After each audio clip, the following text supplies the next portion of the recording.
Okay मेरी videos में ज़्यादा व्यूज़ तो नहीं आते, लेकिन जितने लोग मेरी वीडियोस देखते हो, welcome back, I am back. बिना टाइम वेस्ट किए टॉपिक पे शुरू करते हैं। Biggest directors of Indian cinema.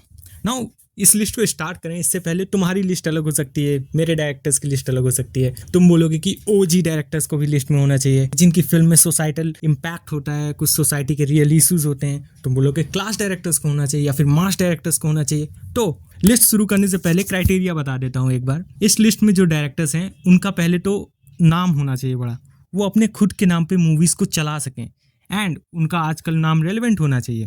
दूसरा, उनकी मूवीज़ का बॉक्स ऑफिस इम्पैक्ट काफ़ी अच्छा होना चाहिए हाल फिलहाल के टाइम में, एंड फ्यूचर में उनके कुछ तगड़े प्रोजेक्ट्स लाइन अप होने चाहिए। So with that let's begin. Okay, starting of with number 10, दो लोग को रखना चाहूँगा, नाग अश्विन एंड सिद्धार्थ आनंद। दोनों ही डायरेक्टर्स अपनी मूवी में अपनी क्राफ्ट में काफ़ी अच्छे हैं। बात करें नाग अश्विन की तो हम लोग इन्हें कल्कि 2898 AD से जानते हैं, बट इनकी इससे पहले वाली फिल्म महानटी मुझे बहुत पसंद आई थी। एंड कल्कि भी तुमने देखी है, उसका विजन, उसका इम्प्लीमेंटेशन, उसका स्केल कितना बड़ा था। ऑल्दो कुछ कमियां थी, बट उसके महाभारत वाले scenes top level. And now इनकी सेकंड मूवी कल्कि 2898 AD का पार्ट 2 भी आ रहा है, जिसको मुझे भरोसा है कि उसमें ये सारी कमियों को दूर कर देंगे। महाभारत के और भी सीन्स देखने के मिलेंगे। एंड कल्कि 2 के बाद मैं चाहता हूँ ये कोई एक अपने स्टाइल में out and out mythological movie direct करे। क्या ही कमाल की मूवी होगी वो। नाउ बात करें सिद्धार्थ आनंद की तो एक्शन मूवीज इनकी स्पेशलिटी है। ऑल्दो कई और डिपार्टमेंट्स में इनकी मूवी धक्का खा जाती हैं, बट बॉक्स ऑफिस पे इनका इम्पैक्ट फिर भी जबरदस्त होता है। फाइटर बॉक्स ऑफिस पे उतना नहीं चल पाई थी, बट इनकी आने वाली movie king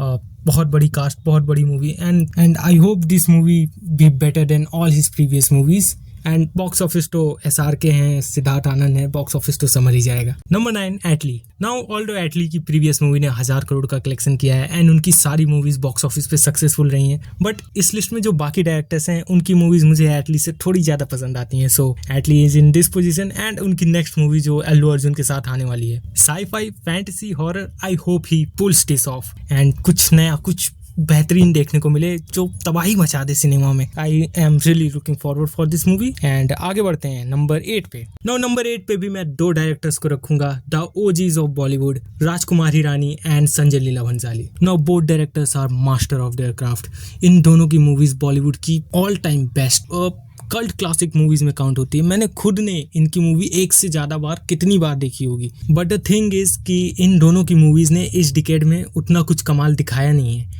and Rajkumar Hirani के तो फ्यूचर प्रोजेक्ट्स का भी अभी पता नहीं है। एंड रही बात संजय लीला भंसाली की, तो आई hope he deliver something incredible with love and war. And in दोनों का कमबैक बॉक्स ऑफिस पे जैसा होता है उसको देखने के लिए मैं बहुत एक्साइटेड हूँ।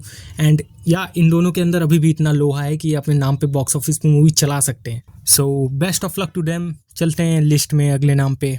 Number 7, Lokesh Kanagaraj. Now he is one of those director जिसने पिछले 6-7 सालों में अपने लिए इतना बड़ा नाम बना लिया है। हर एक मूवी पिछली मूवी से और भी ज़्यादा बड़ी और ग्रैंड होती जा रही है इनकी। इन्होंने बोल सकते हो कि एक तरीके से एक्शन सिनेमा को चेंज करने का काम किया है, बीट कैथी और विक्रम। ऑल्दो इनकी मूवीज हिंदी बॉक्स ऑफिस पे अभी उतनी नहीं चल पाई हैं, बट बिना हिंदी बॉक्स ऑफिस के भी इनकी मूवीज ने काफी रिकॉर्ड तोड़े हैं। And he just need a one good movie and one good release and he can set the records at the Hindi box office.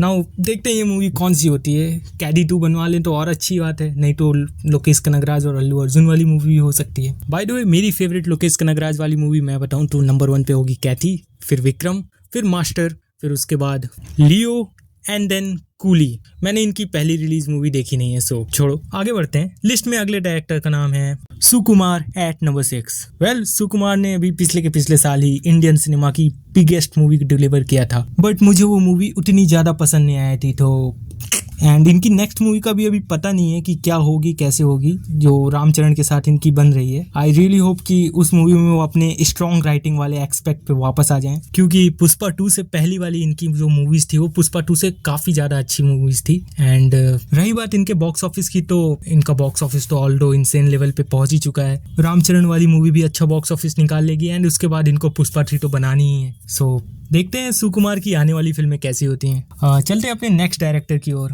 Eight number 5, Prashanth Neel. मुझे प्रशांत नील की फिल्में बहुत पसंद आती हैं। उनकी फिल्मों की जो वर्ड बिल्डिंग होती है, उनकी फिल्मों के हर एक जगह का जो एक कैरेक्टर होता है, बी इट भले ही वो केजीएफ का नराची हो या फिर सालार का खानसार। एंड अभी तुमने ड्रैगन की ग्लिम्स देखी ही है। केजीएफ चैप्टर 1 में 4 से 5 बार देख चुका हूँ। सालार वॉज अ ग्रेट मूवी। हाँ, उसके कुछ फ्लॉज थे बट इंटरटेनिंग मूवी, एंड अभी तो क्लासिक बन के बैठी हुई है। एंड देन प्रशांत नील की फ्यूचर की फिल्में, ड्रैगन का तुमने टीजर देख ही लिया है, उसका जो ओवरऑल व्यू था, जो कैरेक्टर्स थे, जो इन्वायरमेंट था, I love it. And then उसके बाद सालार 2 आएगी, एंड देन प्रशांत नील की एक माइथोलॉजिकल फिल्म। सो बड़ी फिल्में हैं, बहुत ज्यादा बजट और इनसेन कलेक्शन करने का पोटेंशियल है। So Prashanth Neel deserve this spot.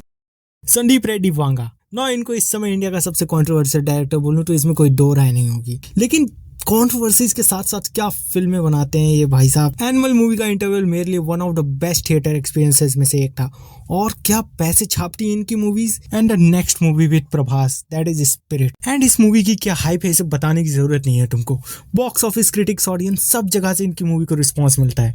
Box office और ऑडियंस से तो ज्यादातर पॉजिटिव रिस्पॉन्स ही मिलता है, बाकी नेगेटिव रिस्पॉन्स भी आते हैं इनकी मूवी को लेकर। कायदे से देखा जाए तो सिर्फ 2 मूवी से ही इतना बड़ा नाम बना लिया इन्होंने। बहुत ही तगड़ा लाइनअप है आगे का, एंड बहुत ही बड़े बड़े नाम। Definitely excited for him. Now let's go to the next on the list. Aditya Dhar, one of the biggest name in India right now. सिर्फ 2 मूवीज से पूरी इंडस्ट्री उल्टी फुल्टी कर दी है, सारे रिकॉर्ड्स तोड़े हैं, बॉक्स ऑफिस पे एकदम तूफान मचा दिया है। पॉलिटिकल स्पेस हो, सोशल स्पेस हो, हर जगह सिर्फ इन्हीं के नाम चल रहे हैं, धुरंधर एंड आदित्य धार। इन्होंने भी वांगा की तरह सिर्फ 3 मूवीज से इतना बड़ा नाम बनाया है। एंड अभी तक इनकी नेक्स्ट मूवी अनाउंस तो नहीं हुई, लेकिन इनके रूमर्स इतने बड़े बड़े आ रहे हैं। माइथोलॉजिकल, फिक्शन, साईफाई, अगर चंद्रगुप्त मौर्य वाली मूवी बन जाए तो मजा ही आ जाए। बस इस बार 6 साल का वेट ना कराएं मूवी को लाने में। चलते हैं अपने नेक्स्ट डायरेक्टर की ओर। At number 2, Nitesh Tiwari. Now Nitesh Tiwari is a great director, a masterful storyteller, but the only reason he is at second place above everyone else is because he is directing Ramayana को direct करना, उसको सही तरीके से screen पे उतारना ही इतना बड़ा टास्क है, इतना मेहनत टास्क है। अगर नितेश तिवारी ने इसको किसी भी तरीके से पुल ऑफ कर लिया, 50-60% भी पुल ऑफ कर लिया, तबाही। बॉक्स ऑफिस तो छोड़ दो, उसकी मैं बात ही नहीं कर रहा, वो कहां तक जाएगा। सिर्फ ये मूवी अच्छे से बन के आ जाए, इसका जो इम्पैक्ट होगा, सिर्फ इस मूवी को उस लेवल पे दिखाने के लिए he will be for me the biggest directors of Indian cinema. Now at number 1, S Rajamouli, undoubtedly the biggest film maker of India right now. हर एक मूवी के साथ अपनी बाउंड्रीज को पुश करते गए, आज तक एक भी फ्लॉप मूवी नहीं दी है। हर एक मूवी सुपर हिट या ब्लॉकबस्टर। हर एक मूवी से एक नए मार्केट पे अपने आप को एस्टैब्लिश करते गए। पहले तेलुगु मार्केट में खुद को एस्टैब्लिश किया, फिर बाहुबली से हिंदी मार्केट में आए, पूरे पैन इंडिया पे एस्टैब्लिश किया, फिर RRR से इंटरनेशनल मार्केट में अपने आप को एस्टैब्लिश किया। एंड अभी उनकी next movie Varanasi, the one of the biggest movies of Indian cinema right now. And India से वो मूवी जिसके इंटरनेशनली सबसे ज्यादा सक्सीड होने के चांसेस हैं, वाराणसी। एस राजामौली अभी इतना बड़ा नाम और ब्रांड है कि वो किसी भी एक्टर के साथ अपनी अगली फिल्म बना दे, वो एक्टर इंडियन सिनेमा के लिए नेक्स्ट बिग थिंग बन जाएगा। क्रिएटिवली राजामौली अनमैच्ड हैं, इनकी मूवीज का स्केल अनमैच्ड है। किसने अभी तक मक्खी जैसी मूवी बनाने की ट्राई किया होगा इंडिया में। एंड देन बाहुबली से जो इंडियन सिनेमा का रुख ही चेंज कर दिया था, तो उसकी तो बात ही क्या। सो इनको biggest director of Indian cinema बोलने में कोई दो राय नहीं है। नाउ ये थी मेरी लिस्ट डायरेक्टर्स की। तुम्हारी जो भी लिस्ट हो, ऊपर नीचे जो भी हो, तुम उसको कमेंट कर सकते हो। अभी के लिए यहीं पे वीडियो खत्म करते हैं। Bye bye and thank you for watching the video.